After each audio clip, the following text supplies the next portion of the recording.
though.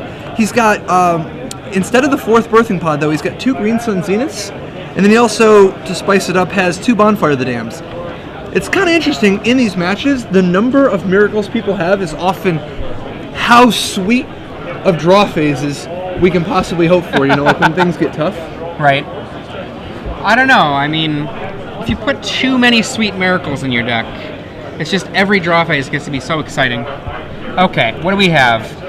Christopher Weidinger. Obviously, we don't know what it is that he has sideboarded in from game 2. What's this? 4 cards for Christopher. Wow, triple mulligan thus far. I mean, as they say, that is the game of magic. The best draw that Christopher can probably hope for this situation, which is not a good one, is a turn 1 mana accelerator into a turn 2 birthing pod, and then if he really, really has a Christmas miracle happen, follow it up with either Strangleroot Geist or other fun things like that. And it looks like he's keeping at 4, and Michael Jacob starts us off with a Glacial Fortress. No acceleration from Christopher. And Michael now has blue-black.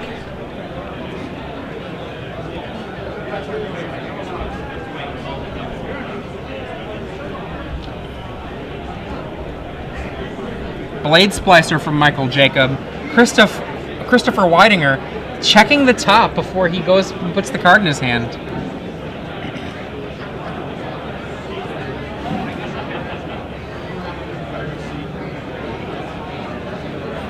We see a Ancient Grudge killing the Golem.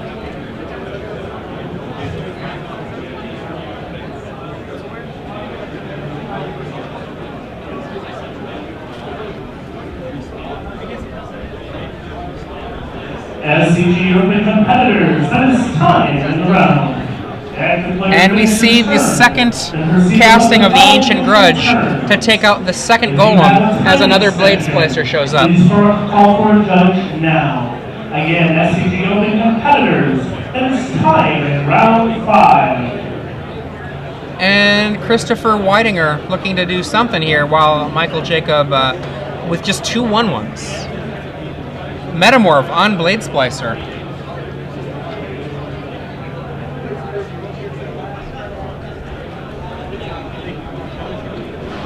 Now, obviously, they're under serious time constraints now. I mean, how much time do they even have? Like, they just called time for the normal round.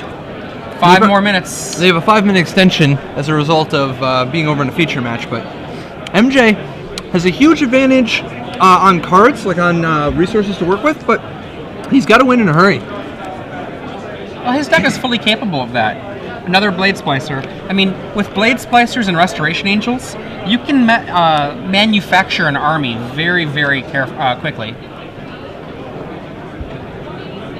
That Ancient Grudge was just so good for buying Christopher some time. He needs to have high-value plays like that if he's going to try to hope to win from 4 mana, or from 4 cards. Birthing Pod, this is huge. If he stacks that... Okay, so a gut shot in response makes sure that he can't get out of hand immediately. Still, this is a real big turn. This is a real big turn. Wow. Christopher is this is a remarkable pretty play. Solid shape. This is a triple mulligan from Christopher. We see a Thought Scarf from Michael Jacob. Some random Never give stuff up. goes away. Never give up.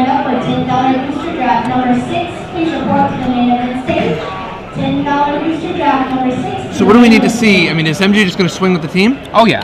Are we going to see a Restoration Angel on whichever Blade Splicer that Christopher blocks? I think that he just swings with the team even if he has no Angel. But he has one. This is... And now Christopher needs, I believe, a Bonfire. Bonfire would be fantastic to make this game seem... Actually, that's not true 100%. If he draws a reasonably sized creature, he can Birthing Pod. If he goes Stinger, Fling, Spider, and then sack it to get Inferno Titan. Oh my god. I mean, that's a pretty big game. That is... That's actually incredibly sick, is how I would characterize that. Incredibly sick? Yes. Absolutely. Wow. And MJ. we see the Definitely going to shuffle this bad boy. we see the ghostly. Now, MJ's a veteran. He's not going to be. It's not going to be shaken by just how much of a fight Christopher's putting up, despite the mull to 4. Birthing pod sitting out there. Although I'll tell you, you know who loses to people who mull to 4? Bozos. That's who. Take it from one who knows. So we've got Christopher debating his options. It looks like he's got Acidic Slime, but unfortunately he did not draw a land. Acidic Slime would have been real nice to be able to destroy a Golem and then sack it to his pod to get an Inferno Titan, you know. But he's going to make do with what he has. And a lot of cards here that he could play that are going to have a substantial effect on the board. He's got one other option in his hand. Didn't see what it is. It looks like this is going to be the Acidic Slime, though.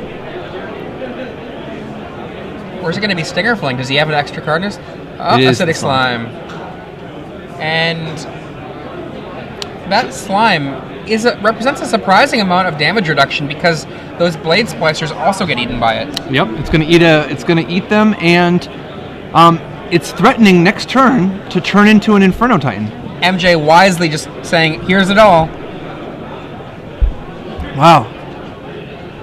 Okay, I think you're gonna have to. Block a Golem and block a Blade Splicer. Yeah, there we go. No, he blocks 2 Blade Splicers. A little greedy, if you ask me. I don't know. Takes 7. See? Wow. Well, it wouldn't have mattered, I suppose, but it seems like you got to just prevent some damage because you want to be in the position of next turn have Inferno Titan able to actually win. Now I don't think it does, right? Yeah, now he's at 5 and facing lethal. 2 Angels will still stop him because of it's not enough. Yep. Inferno Titan. No, Inferno Titan doesn't do it. He really needed to block the other way. It was a little too greedy.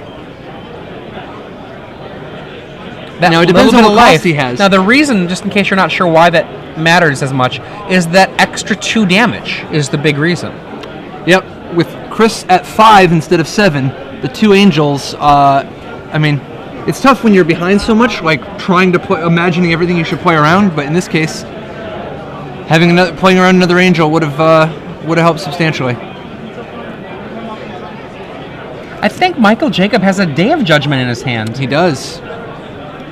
This is a totally reasonable matchup for the Day of Judgment. Absolutely.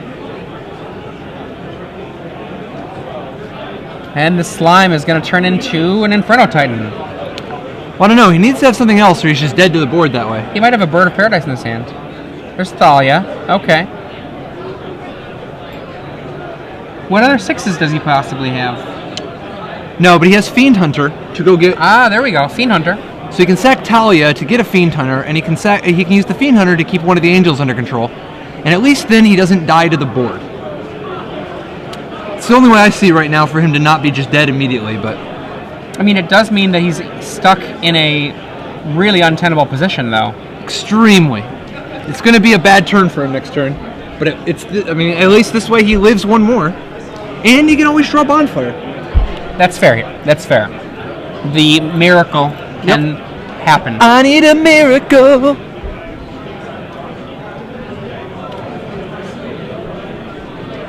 So, just in time to not see how the game ends. Okay. I believe we have a concession. And the game is over.